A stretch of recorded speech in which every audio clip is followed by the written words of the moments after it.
audience once Henry gets to talk. Hear ye, hear ye, hear ye. We have no town crier tonight, so I'll just do the duties. Thank you for showing up on this most August of evenings with the debate stealing our thunder. I prefer to watch the highlight reel anyway. We have Tesla hosting us tonight, and Manager Mike to thank for it. Absolutely, yeah. Happy to have you all here. Thank you all for coming. We do hope to get a better chair situation going for you guys going forward. I like the mix, but I'm not sharing photos of this with my director. That being said, I've been with Tesla since October 2016. Prior to Tesla, I was in retail electronics in the car audio industry, a little company called Car Toys, if you're from the Northwest, you know about them. So I did a 7-year stint there and 9 years in retail sporting goods in the scuba industry. So all fun stuff. I saw Tesla out as a career. I was driven by sustainability. I was driven by cars, because I was kind of a geek, and I was driven by technology, so I was kind of a geek that way too, and all three signs just pointed me towards Tesla. It's been an amazing ride. I can tell you that it's changed my life, and for the better, and in a lot of amazing ways. I was much to do a lot of nothing before Tesla found me, so I'm happy to be here. Happy to have all you guys. For tonight, we do have a presentation. My colleague Henry Funk, who's also been with Tesla about as long as I have, if not a little longer, and the biggest Tesla enthusiast in the Northwest, Rafael Velasquez, who's been with us since opening of this store 9 years ago, I believe. Yep. So if you guys have any questions or anything that we can do for you while you're here, just please make yourselves at home and let us know. Otherwise, with that, I'll let Henry take it away. You guys are survivors. Yeah. Well, we'll say we're happy we're in the top 80, 90% pretty often. We're not the bottom 10 or 20, so that's your luck. Yeah. All right. Let's go straight into it. Yes, Henry, please. All right. Can I fold the Mac down? Sure. It doesn't fold down necessarily. So you can move it up. Way down? Oh, like just on the screen. Yeah, sure. That's all I got. Thank you very much. Thank you.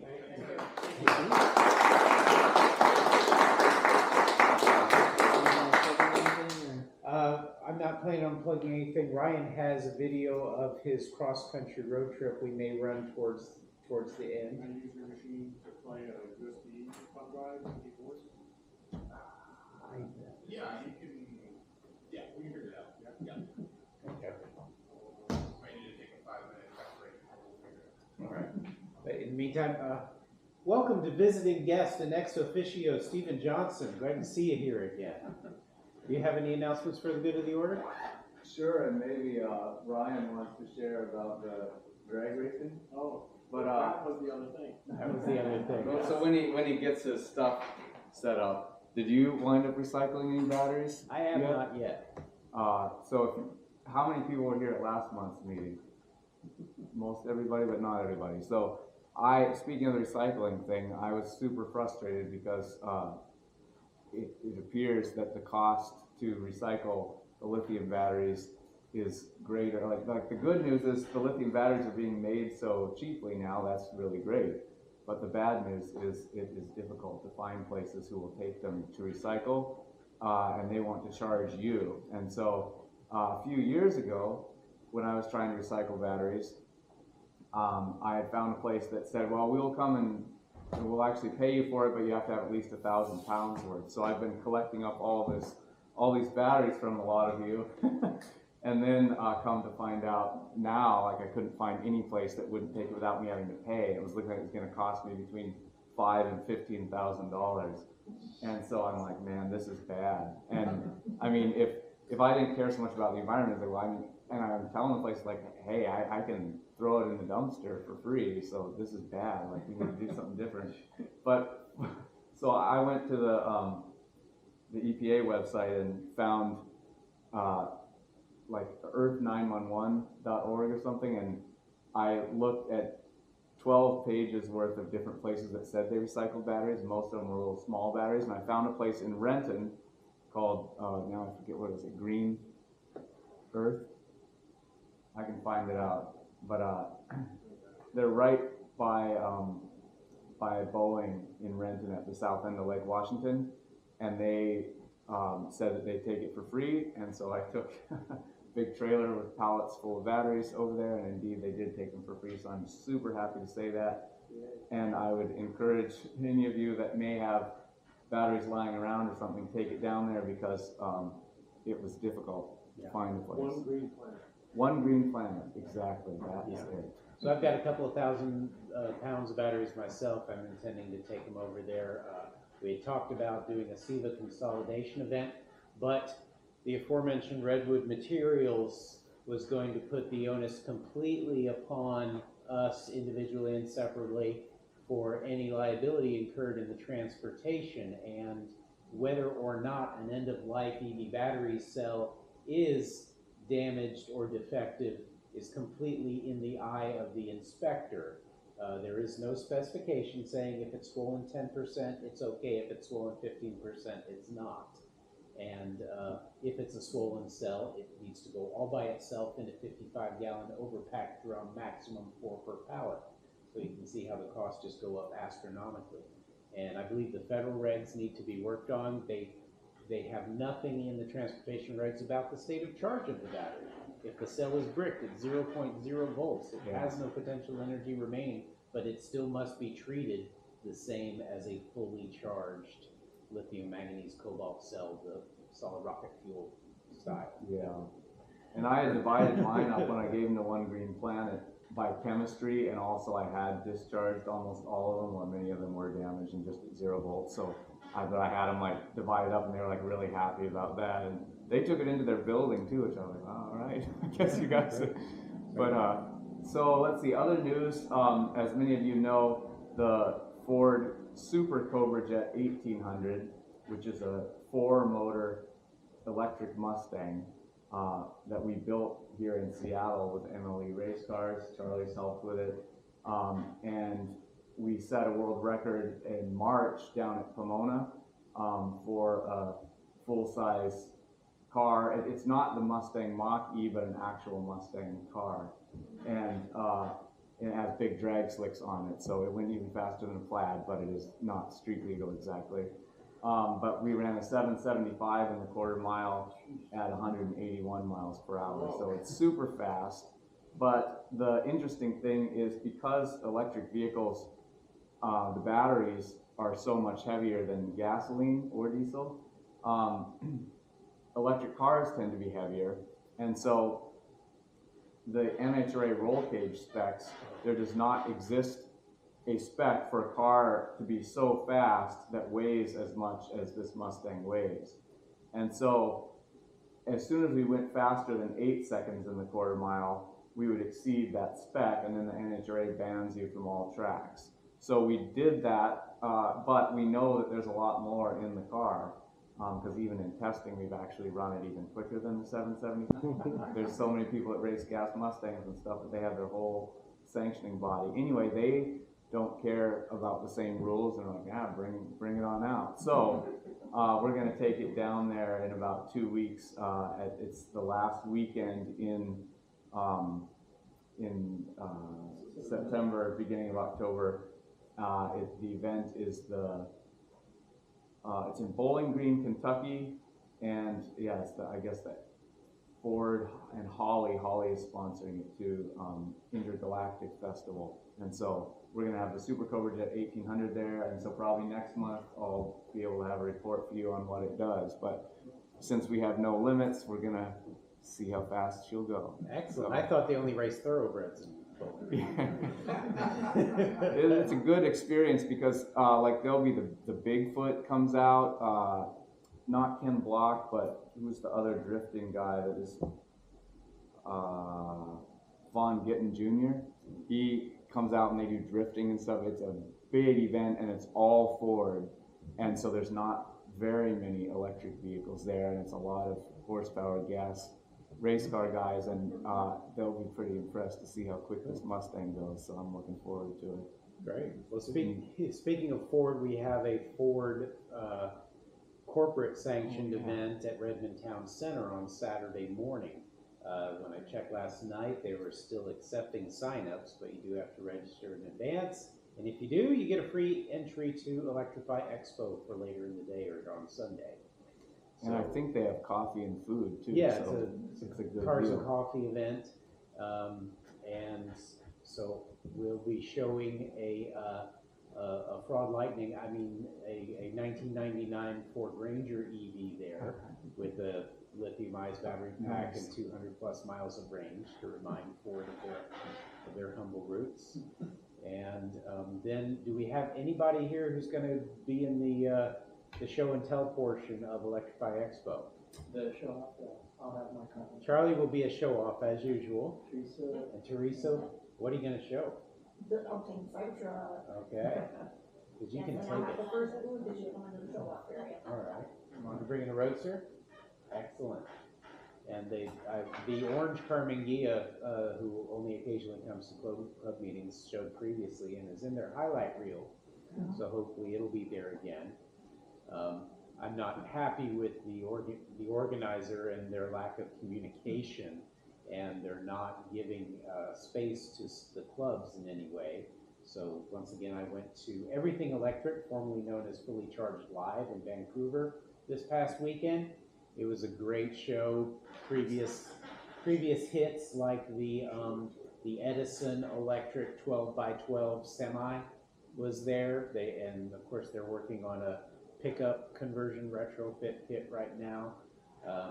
Vancouver Electric Vehicle Association had their car, I think it's a 1918 Detroit, that was fully restored with modern nickel iron batteries in the pack. They look just like little NiCads, but that's their baby, and they were all there in their uniform, black and red.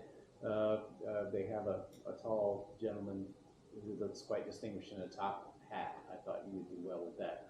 Top hat and tails. White hair. White hair, yep.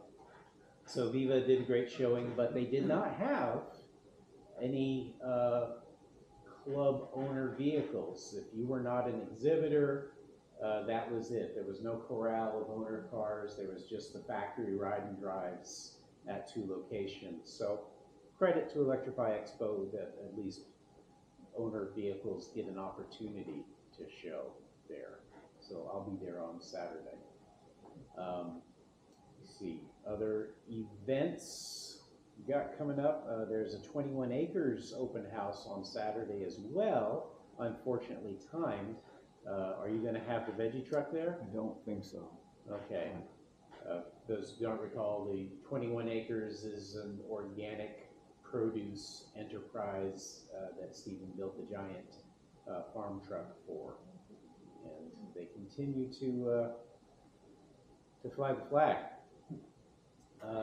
Other business, VP Rob sends his regrets. He's down with COVID, but he did all the hard work to seal the deal with our host tonight. So thank you to Rob Mathewson for working the deal with Tesla. Yes?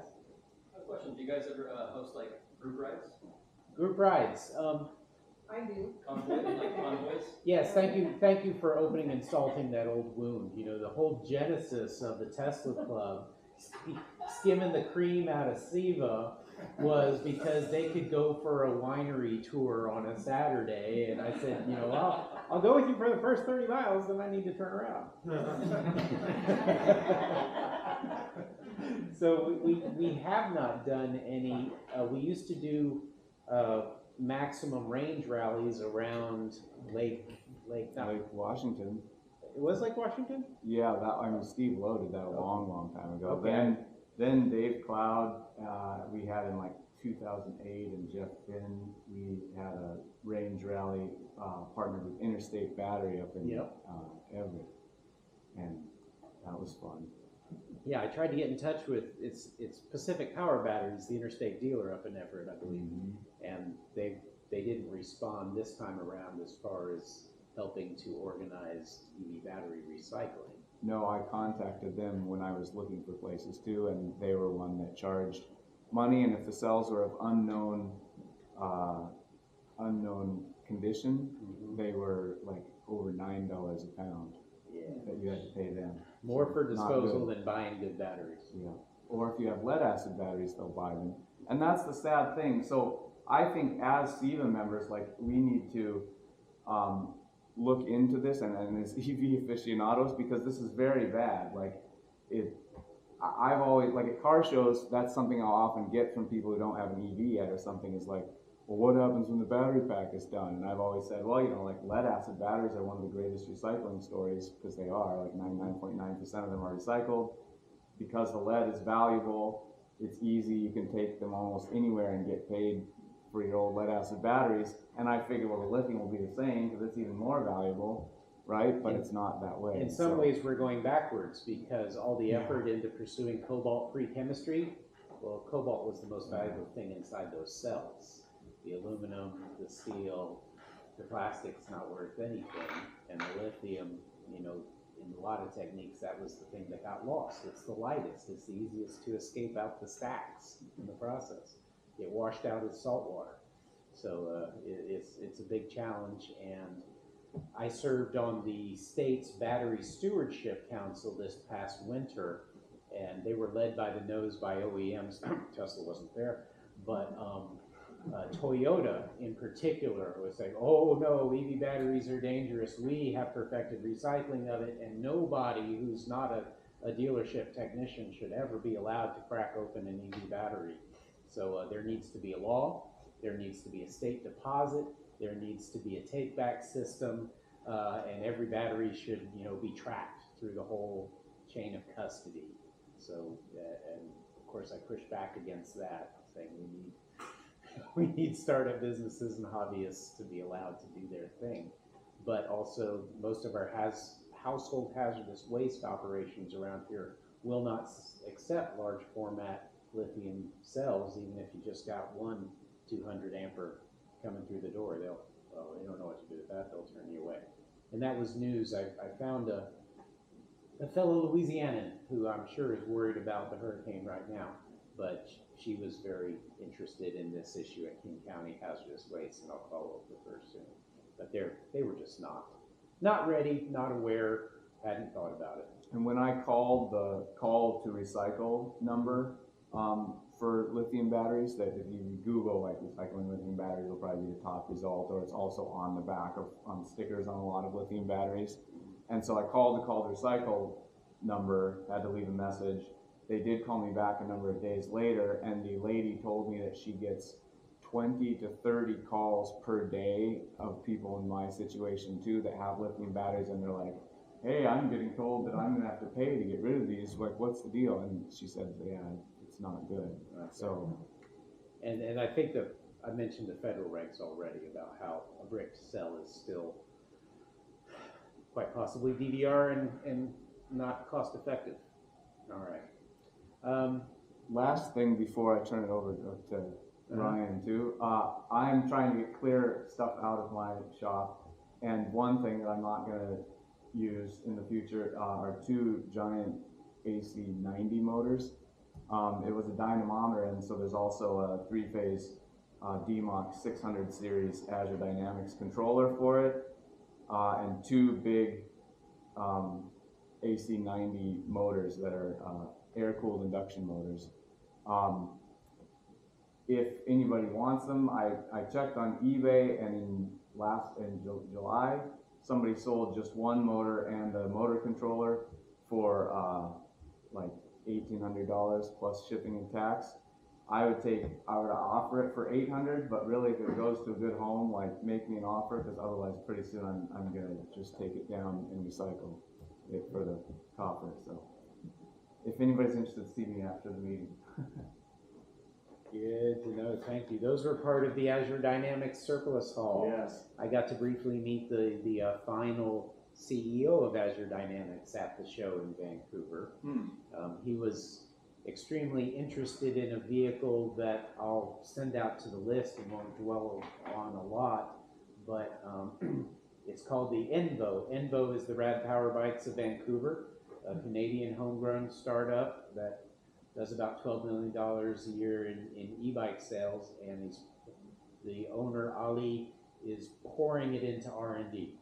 And they've built their own hub motor for an off-road four-wheel drive vehicle that can take the place of anything from a gem to a Taylor Dunn to a go-kart.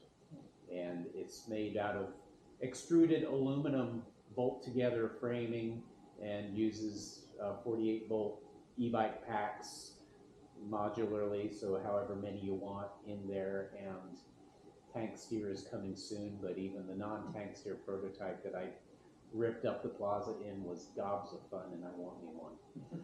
So, and they're pursuing the local assembly and service model where there would be a micro factory where you would buy your customized ENVO Universal Personal Transporter, UPT, and be able to take it back there for service. So keep an eye on them coming soon. Brian, you want to tell us a little bit about your road trip? Sure. Did you want to? Oh, okay, sure, you can show this. Yeah, so this is, in fact, the Super Cobra Jet 1800. Oh, and this is when we were testing it in Las Vegas. Of course, since we built it up here in Washington, you know what the weather's like here, so we can't hardly ever count on being able to test it at our track, so we would usually go down south to test it. This was in Las Vegas at testing prior to Pomona. So yeah, it's got huge drag slicks on the back. Why is it so quiet? I think it's trying to play through the TV. Let's see if I can get you some volume. Shameless plug. We'll also have 26 vehicles at Electrify Expo. Not should anybody make it that way. And 20 of those are demo drive vehicles. And you'll get to test drive side to side for the weekend. Yep, there are going to be 6 trucks there. Yep.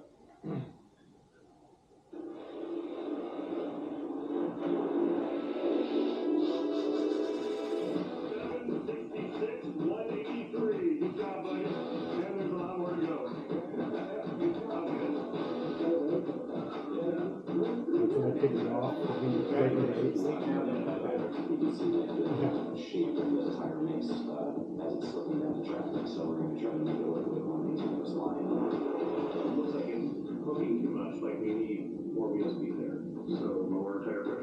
This is my favorite part of the job, of course. So we spend quite a bit of time on the computer, we're talking, everything's in CAD.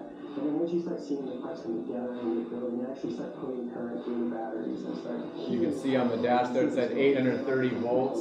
We charge up to just a little above that. Our current record with the CJ 1400 is 8.127 pounds. I love them, I don't want to take it away from them, but I'm very excited about setting records. Just keep getting faster and faster and faster, and the whole Ford performance team is there just dedicated to getting the fastest go kart on the planet. 77182. The driver's Pat McHugh, he races at our track in Kent at Pacific Raceways. And was a high school teacher at Bothell High School.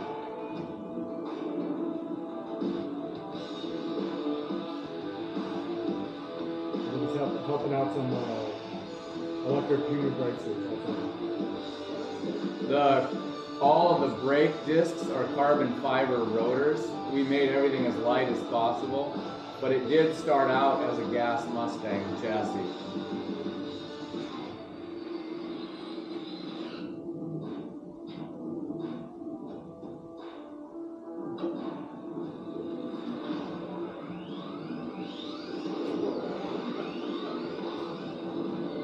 Yeah, it does big wheel stands.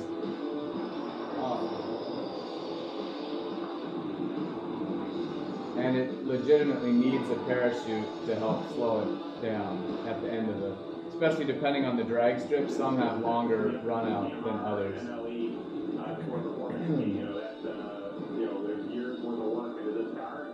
There's me. Oh yeah, we have a Lightning as our fire support vehicle.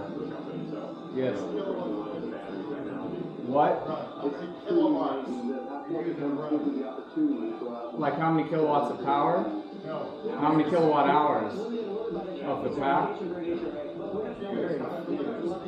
Oh, not very many, as I recall, about 2 kilowatt hours or less. It actually isn't that much, but it's like over 2,000 amps at 800 volts, although that sags, so 700 something, at over 2,000 amps when it's going, but that's only for about 8 seconds. So it doesn't actually use, the amount of power is over a megawatt being pushed through all 4 of the motors, but the actual number of kilowatt hours that's used because the duration is so short is not actually very much. So the car can go and do multiple runs before having to charge, although generally we have time to charge it between them, and we have on our trailer 22 kilowatt charger, so we can charge it pretty quickly. So I'm going to kick off this video. This is a road trip, 2,000 miles from here to the Chicago area. Time compressed into 5 minutes, including charging stop information. And I think I got a summary. So on the way out, I was stopping at pretty much every supercharger to see what was around, if it was a truck stop or if it was a mall that was closed during the evening. So there were more stops on the way out. 37 charging stops. This is in my Cybertruck. First legitimate road trip that I've done in EV, besides in the Lightning to Portland, right, or out to Moses Lake, right, short road trips. So we used 1,117.5 kilowatt hours, average 19 minutes per stop for charging. That was 12 of the 46 hours of the trip were charging. Most of the time wasn't waiting for a charging. That was doing a pit stop, getting snacks, taking the dog for a walk. Total cost on the way out was $4.89, 37 cents a kilowatt hour, total 2,800 miles, 22 cents a mile. So these are charging stops. So this is the real-time relative driving time versus stop to charge time. There's no audio. Maybe Steven and I can talk about drag racing more. Where did you drives go? it home how Ultimately? much time is spent driving versus carrying. Yeah. Oh yeah, I saw a dog over there. Yeah, so got my little dog. And I'm using Where the did you drive? using the dog road. To the Quad Cities, Illinois, about 2 hours south of Chicago. So all the way across on 90, and then at the edge of Iowa, dropped down to 80 to the Mississippi. Did you get to test if it was bulletproof in Chicago? No, we didn't actually go to Chicago. Get that a lot though. You drove all night? I drove on the way out. Yeah, I drove pretty much straight. I stopped for about a day and a half at my brother's place. I've made the trip nonstop before. On the way back, we stopped in Wall and spent the night. Broke it up into 2 days. When my wife drives it, she usually breaks it up into 3 days with 2 overnight stops. So two weekends ago, there were NHRA drag finals for our Division 6, which is Washington, Oregon, Idaho, part of Montana, I believe, And Alaska. and Alaska and Canada. Is You in say Canada. your average driving speed there. I've seen you go on the triple digits. That's just an error. Yeah. So the telemetry is not correct. My phone is lagging. It would slow down and catch up. On some of the charging stops, it'll say that I'm moving during the charging time. Once you get to Idaho, a lot of those states, the speed limit is Oh yeah, 80 and the miles speed per limit hour. across Montana and South Dakota is 80. It It used to be It's unlimited. reasonable and prudent. I remember that. Did you have any police officers admire your shirt? I picked this up 2 weekends ago at the finals for drag racing. For our home track, it was hosted. So last year, the division finals were in Woodburn, Oregon. This year, they were here in Kent at our home track. There was about 20 teams from different tracks, all in this region, competing to see who gets to go to the division finals down in Las Vegas. No, the national. The finals. national finals, again, for all the divisions All against each divisions, other, of which there are of 7. which there are 7. our track, so I think there are about probably 20 electrics in the electric class. There's a class for electrics. There's also streetcars, souped-up streetcars. You know. Which, as for the electric class, the NHRA is very nervous because some of the early, well, because it's a new thing for one thing, but also some of the early electric conversions were very science project-ish, and there have been some fires, which is very, very, very bad, obviously, for the movement. And so they are very, very concerned, and they do not specifically, while you can race a converted car, they don't have, in the official racing where you race for money and stuff, they don't have a class that allows conversions yet. But so what is neat then It's all stock OEM electrics. yeah, if any of you, or if you buy any electric vehicle, you can race, and the only things you can change, I think, are the wheels and tires. Like the rules are, it has to be really, really stock. So for the last few years, except I didn't do it this year, I've been racing an old Leaf just to show that, because it's bracket racing. So what happens is, when the two cars come up, it's you say how quick your car is going to go, and you get some practice runs ahead of time. So and that's your Leaf dial. runs what? Oh gosh, like 17 and a half seconds in the quarter mile. Yeah, it has an old. So you dial in 17 seconds. Yep. Is So your prediction on how fast you'll run. yes. And I would dial in the at Cybertruck. 11.02 seconds for my Cybertruck. So he would leave 6 seconds before I did. Yeah. So. But we should use the finish line at the same time. And then, if each of you ran exactly what your dial-in was, you would theoretically cross the finish at the same time. So it makes it still good for spectators because it's always tight at the finish line. And you still have to cross the finish line first to win, but you can't go quicker than the time that you dialed. Otherwise, if your opponent goes above the time they dialed and didn't go quick, because I mean that would be cheating. Otherwise, you just say, "Oh, I think I'll run this. Oops, I ran faster." So you can't go faster than the time that you dialed. So then it comes down to, if you go faster, you break out. Yeah, and another then way as you long lose as is if you red light, if you leave before. yes, ahead of that's the time, other thing, because red it light. comes down to your reaction time. So the timer doesn't start until you have crossed the beams on the starting line and the wheel has moved off of them. But as the lights are going down, and then when your light goes green, your reaction time is going to come into play for the total time, because, or for who, not for the total time, but for who will cross the finish line first. Because if you weren't paying attention, and, oh shoot, and it's green and you get a really slow start, now you're set back a little because your reaction time was bad. So you got to be right on top of it and actually leave a little bit before the green light comes on, because especially, and that's why you can see in the Cobra Jet Mustang, actually, the driver has his thumb on a thing, because it matters actually down to the nanoseconds. So the time it takes the synapses from your brain to control your thumb, for example, is faster than for it to go all the way down to your foot and have your foot push a pedal. So it's a longer distance. It's a longer distance, and it actually makes a difference on that. So anyway, you have to get good at knowing when to leave, and then also how quickly your car starts off. And that is one challenging thing actually with Teslas, which I have drag raced before as well. Unless you have a Plaid or the Cyber Beast. And get it into the launch mode. Yeah, but because otherwise sometimes the Tesla will get mad with the two pedals pressed, because the other quickest way to do it is you drive like driver's ed taught you not to do, and you use 2 feet, so your left foot is on the brake pedal and your right foot is on the accelerator, and you move up, and then as soon as it's time, boom, one foot goes down, the other one goes away. So sometimes when I race the Teslas, I would, which I never had one with actual launch mode. So the Leaf, the Bolt, the Lightning, you can brake torque, so you hold the brake down and push the accelerator, and it tries to torque up the powertrain. And then you can lift the brake. I'm thinking about how you be the first guy to have Neuralink installed, so the synopsis yeah. is exactly precise when your brain says go, the car does, and off we are. Right? Yeah. Right. Those are disallowed.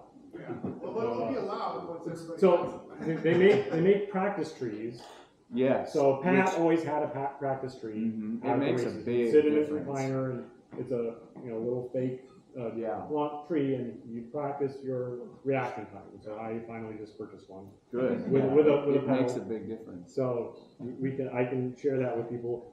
Part of why we're talking about this is we need more people to come down to the track and Yes. race. And we brainstormed how to get people to come out, and like what is preventing people to come out. So last year, Pat covered the entrance fee for like the first 6 electric cars that showed up.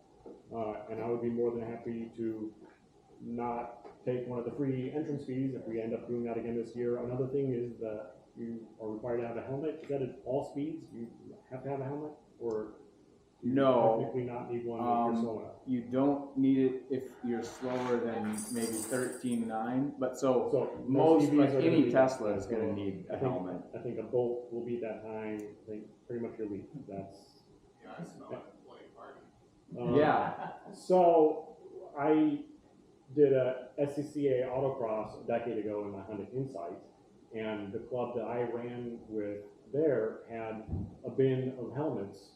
If you didn't have your own helmet, you could borrow a helmet for the track instead of buying a $200 helmet.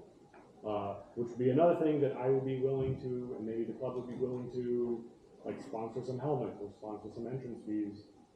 If the club isn't, then I may be, or Pat may be, willing to for next season do that. I'm going to kick off the return trip, 24 stops, blah, blah, blah. You probably read all the stuff. And there we go. So this year there were 4 EVs from our track that ran. I made it to the 3rd round of 6 rounds before I got knocked out. But Michael made it, he won for the division. So And what were those 4 EVs? Those 4 EVs were Pat in his Mustang, Mach-E, Mach-E, Performance GT, Performance Performance GT. GT version. Mike was running a Model Y Performance, I believe. Yeah, it was a Tesla Or Model Y. no, not a yes, it is a performance. He has track mode, so it's gotta be a performance. Yeah.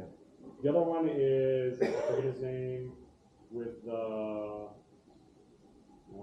Now that he was able to run it. So. Yep. And then you with your Cyber Beast, Me with which Cyber has Beast. run 1095s. Yeah, so 1094 was the best run that it did when it was 3 days old before I added weight. And drag. But I've been running it with a spare tire on the roof rack. On the roof. But I still got to 1102, so it's definitely going to get back into the 10s with all the extra weight. As soon as I get the unlocked top speed, guys, it's still governed at 114, and it hits Yeah, that that's top right, speed because before it before he finishes. gets to the end of the quarter mile, it's just hit kinda- the top speed already. It's 114, and Yeah, it's that quick. which is how I beat Mike a couple races ago. Oh, yeah. Because he saw me coming up, right? He was like, "Oh no, I got to stay in it," and he broke out. Yeah. Yeah, as it's a lot more fun than I thought. Like I used to like road racing because there's curves and it seemed like drag racing, come on. But when you do bracket racing, it actually is pretty fun because the reaction time does matter so much. So you try and better your reaction time. And then there is sort of games or stuff too that like also different drivers are playing. Like you can, for example, like say that it's going to take you longer than you know you could run, and then you just know you have to like let off the accelerator or tap on the brake. So you can do little trick things so your opponent thinks like, oh no, he's going to get there, and then suddenly you're slowing way down and then they blow past and they go faster than their time or stuff. So people play little games like that and stuff, and it makes it more fun than you'd think. So I don't play any of those games. I'm just like, Yeah, trying to figure out what the truck will do. And which that's the other cool thing too. Like somebody could be racing for years and be really good, and somebody can be new in a really slow car or like my Leaf or something, and it doesn't matter. You can still beat them, and you don't have to play games because like if you run your exact time and you have the lowest reaction time, if your reaction time is way better than the other person, there's no way they're going to be able to beat you. It is possible to get a you perfect run very reaction close. time. Yes. Which are measured in seconds, tenths, hundreds, and thousands of seconds. Yeah. So someone at the finals did a triple Triple, zero reaction time. and got a big prize for the first 000 for the day or something. And that's the other thing, you'll get money if you make it into the final rounds, and there's almost no EVs because there's just most of the people drag racing are gas drag racers. And I think if we get, so we don't have enough cars to get sponsored by like the track or Summit Racing, which is part of the reason that we want to get more people out there, because I think it's a dozen cars or something. I don't know, but I'm worried also that Summit Racing, who does sponsor the thing, because they are paying thousands of dollars. So Mike with the Model Y will get at least $3,000 or $4,000. $3,000 to go down to. Yeah, to go to Las Vegas, and then whoever wins in the electric vehicle class in the Las Vegas race will get $15,000. So it's a good little amount of money. And that could be you. Anybody with a stock electric vehicle. Come to the track. No, you do not have to be the registered owner. However, the car does. I think you do have to have insurance on it. They've never checked, but if you technically read the rules, that is in there, I think. And then it has to be licensed with current plates. But other than that, yeah, street legal. And then you have to have closed-toed shoes and long pants. And if it goes faster than, like actually the Performance Model 3, I think you need a specific fire-rated racing jacket. It's not that crazy. I needed one of those. Yeah, actually, that's right. So I borrowed Mike's. For the finals. That's right. The, yeah, because it's like below 11. And it's like, hey, the 9 guy in the Cybertruck who went to run an errand, you tell him he needs a fire jacket if you run 11. So, and then you need a helmet if you're faster than like 13 or 13 or something. Yeah. I had a question on the trip. Yes, please. Look, you were on the way out there, you were 19 minutes to stop, and on the way back, you were significantly more. Did you change your strategy? Looks like that 13 to 16% was a rare excursion below 20%. Yeah, so on the way out there, I was stopping at every stop. So across from Montana, the 3 major cities all have 3 supercharging locations at each of the cities. One of them was always a 250 kilowatt station. So I stopped at every one of the stations to make sure it was a mall that's closed at night, or find out if it was a truck stop that's open all the time. And so a lot of those stops were just for 5 minutes and 3 minutes, just to plug in, stop, say, yep, this truck's up, okay, then 5 minutes, let's go to the next one. So there were a lot of shorter hops. On the way back was more akin to the way that the road trip would normally go, but still wasn't highly optimized, right? I still stayed longer at the stations than was needed, which meant that I was charging slower than it was capable of. I usually, overshot because I wanted the state of charge So I was blown away by the route planning in the Tesla. I knew it was good, and that I could just punch Chicago in, would plan the route, and I was fairly confident that it would be pretty easy and trivial to just get in the car and go. Don't need to think about anything. Don't need to pre-plan anything. But I was blown away at how accurate the car is. That it knew what state of charge I would get to each charging station, exactly how many minutes you would stay there to get to what state of charge, and each of the charging stations where you would be at, and it was within 2 to 3% off of its prediction, right, for the state of charge. So I could have, easily, had a target of 10% or less, right, at each of the charging stops, but I wasn't confident in myself enough, right, on the way out. And my wife, not so much on the way back. We waited until it said that we would get to the next place at 20%, right, which was 15% more than we needed, right? So we were spending more time at stops, even on the way back, which is more optimized, right? Okay. Well, thank you. That's very confidence building to watch. What is that app that is logging data each way? It's the camera gets GPS data off of the phone that's controlling the camera, like we are during the meeting. So it's an Insta360 camera. It has the option to record GPS data, and then you can overlay it when you do the collection. And it's not very accurate. Yeah, it has longitude, latitude, altitude. But it is right here. See, I'm moving 5 miles an hour at that stop. So it was a little leggy because the phone is rather ancient. We couldn't keep up. Well, Ryan's always on the move. Thank you very much. Thank you. All right.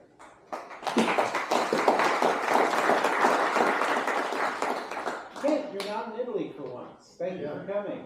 Oh, wonderful. Right here. Anything going on in the Baki Coffee Museum or Automotive Warehouse? Yeah, I also was at Electrify Everything Up in Canada, but on Friday. Okay. So that was pretty cool. Got to meet Sandy Monroe, if you all know. Oh, wow. That was an entertaining conversation. And saw the Edison Motors big truck, which we only had. That's something I wanted to go see when I was there. Did a test ride in one of the Rivians. They have a lot of, well, as you know, they had a lot of test rides and a lot of new cars. I was really surprised how well stocked that event was. So I thought it was a really good event, and I love the 1913 Detroit. 13, thank you. That was really cool. Yes. So I actually just acquired a vintage Detroit electric. It's not here yet, but as soon as it's here, I'll bring it to see What year is it? Well, it was sold as a 22. As I've been kind of diving into this, some of the companies made cars. They had old stock and they made new cars later on. So I don't know exactly. It was sold as a 1940. It's been completely restored. Unfortunately, it doesn't have any original batteries. All right. Another exciting acquisition. Thanks. Yeah. All right. And let us know as we get into the dark months and we don't have daylight on the upper deck. If you have an interesting show and tell vehicle, we could get it onto the next deck below, which would be lit, where we can all check out vehicles out of the rain. I personally favor deck B, where there's the EVSE, and I can make it home in one blast. And hopefully the Baja Eve will be ready for show. This state is screwed up in the VIN inspection phase. When I bought an out-of-state salvage title vehicle, you got to take it for VIN inspection. Yeah, sure, that's fine. Never realized the timer for the light was going to find me. They told me it had to be fully rebuilt, like showroom new, It's really bad. to get the VIN inspected. I said, no, I'm here to inspect the VIN. Why would I rebuild a car that I don't have title to?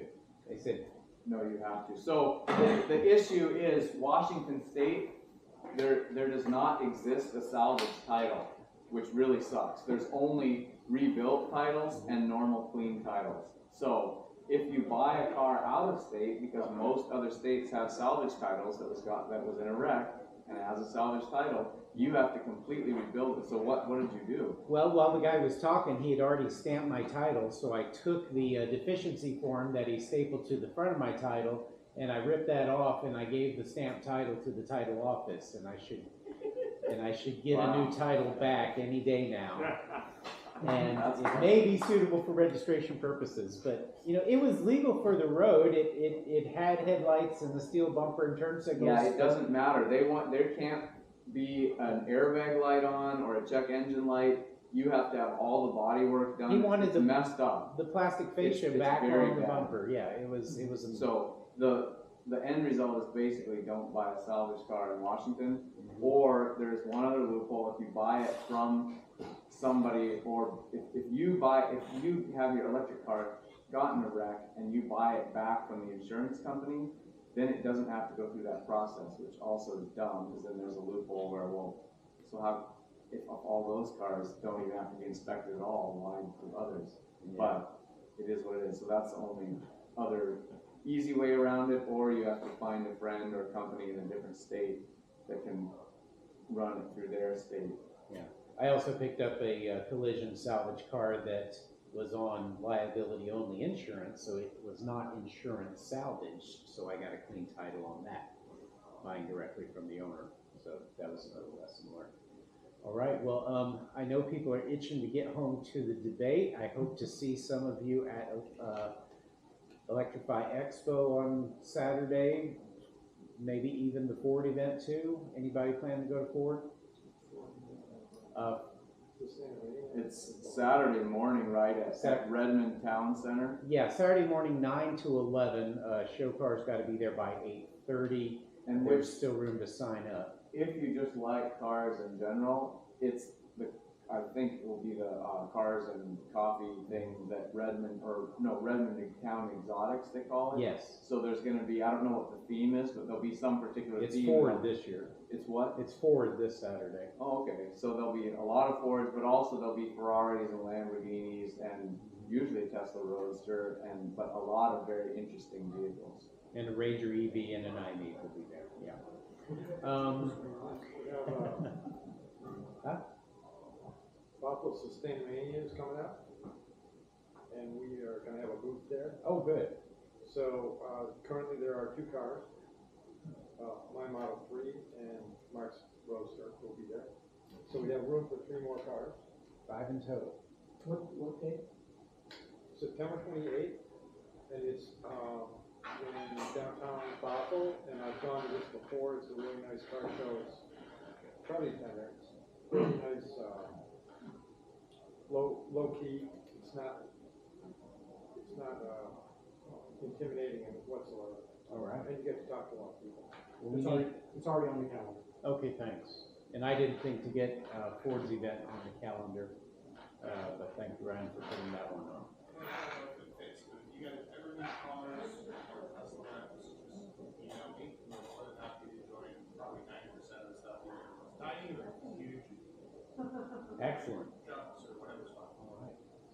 Well, any other announcements for the good of the order? Sorry. Yeah. I've got a cabin over in Eastern Washington. It's off in the woods, and just Sunday afternoon, a collision occurred on Highway 97. A gas car blew up the hillside, and now we have a 200-acre fire that's now racing toward my cabin. So those gas cars, those are dangerous. We should do something.